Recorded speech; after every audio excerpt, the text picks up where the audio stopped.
When in the course of human events it becomes necessary for one people to dissolve the political bands which have connected them to another, and to assume among the powers of the earth the separate and equal station to which laws of nature and of nature's God entitle them, a decent respect to the opinions of mankind requires that they should declare the causes which impel them to the separation.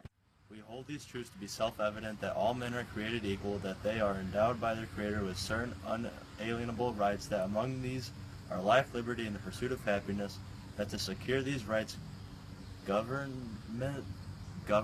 are instituted among men, deriving their just powers from the consent of their governed, that whenever any form of government becomes destructive of these ends, it is the right of the people to alter or to abolish it, and to institute new government, laying its foundation on such principles and organizing its powers in such a form as to them shall seem most likely to affect their safety and happiness. Prudence indeed will dictate that governments long established should be changed for light and transient causes, and accordingly all experience has shown that mankind are more disposed to suffer while evils are insufferable than to right themselves by abolishing the forms to which they are accustomed to. But when a long train of abuses and usurpations, pursuing invariably the same object, emphasis a design to reduce them under absolute despotism, it is their right and their duty to throw out such government and to provide new guards for their future security, which has been patient sufferance of these colonies.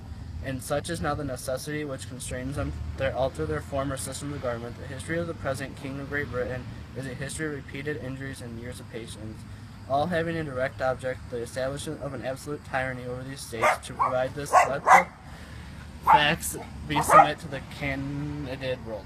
Then you can read it. He has refused his assents of laws to those wholesome and necessary for the public good. He has forbidden his governors to pass laws of immediate and pressing importance unless suspended in their operation till his assent should be obtained. And when so suspended, he has utterly neglected to tend them. He has refused to pass other laws for the accommodations of large districts of people unless those people would relinquish the right of representation in the legislature, a right insensible to them and formidable to tyrants only. He has called together legislative bodies at places unusual, uncomfortable, and distant from the dispository of their public records, for the sole purpose of fatiguing them into the compliance with his measures. Done. He has dissolved representative houses repeatedly for opposing with manly firmness his innovations in the rights of people. He has refused for a long time after such dissolutions to cause others to be elected, whereby the legislative powers, incapable of annihilation, have returned to the people at large for their exercise, the state remaining in the meantime exposed to all the dangers of the invasions from without and convulsions within. He has endeavored to prevent the population of these states for that purpose, obstructing the laws for naturalizations and foreigners, refusing to pass others to encourage their migration hither, and raising the conditions of new appropriations of lands. He has obstructed the administrations of justice by refusing his assent to laws for establishing judiciary powers.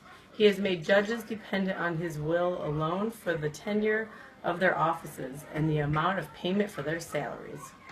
He has erected a multitude of new offices and sent hither swarms of officers to harass our people and eat out their substance. He has kept among us in times of peace standing armies without the consent of our legislators. He has affected to render the military independent of and superior to the civil power. He has combined with others to subject us to jurisdiction unacknowledged by our laws, given his assent to their acts of pretended legislation, for quartering large bodies of armed troops among us, for protecting them by a mock trial from punishment for any murders which they should commit on the inhabitations of these states. For cutting off our trade with all parts of the world, for imposing taxes on us without our consent, for depriving us in many cases of the benefits of trial by jury, for transporting us by beyond seas to be tried for pretending offenses, for abolishing the free system of English laws in neighboring province established therein, arbitrary government and enlarging its boundaries so as to render it at once an example of a fit instrument for introducing the same about absolute rule into these colonies, for taking away our charters, abolishing our most valuable laws, and altering fundamentally the forms of our governments, for suspending our own legislatures and declaring themselves invested with power to legislate for us in all cases whatsoever.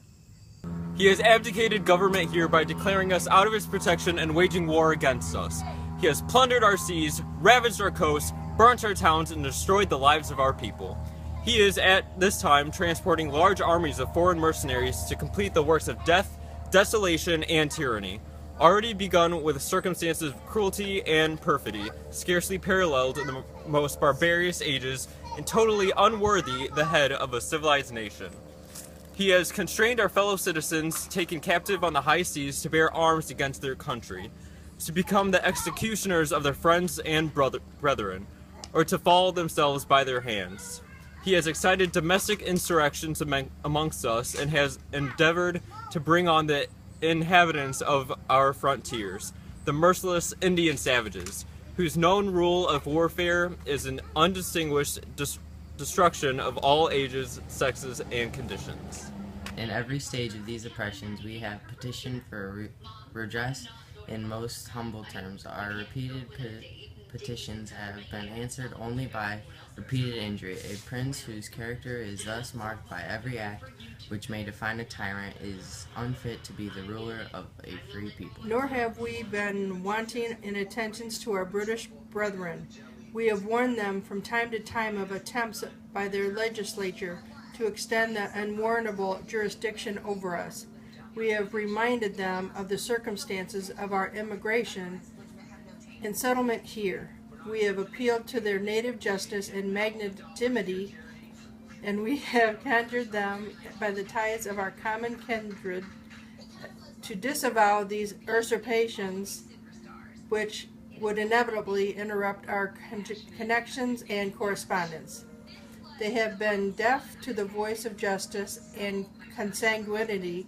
We must therefore acquiesce in the necessity which denounces our separation and hold them as we hold the rest of mankind, enemies in war, in peace, friends. We, therefore, the representatives of the United States of America in General Congress assembled, appealing to the Supreme Judge of the world for rectitude of our intentions, do, in the name, by the authority of the good people of these colonies, solemnly publish and declare that the United Colonies are and of right ought to be free and independent states, and that they are absolved from all allegiance to the British Crown, and that all political connections between them and the state of Great Britain is and ought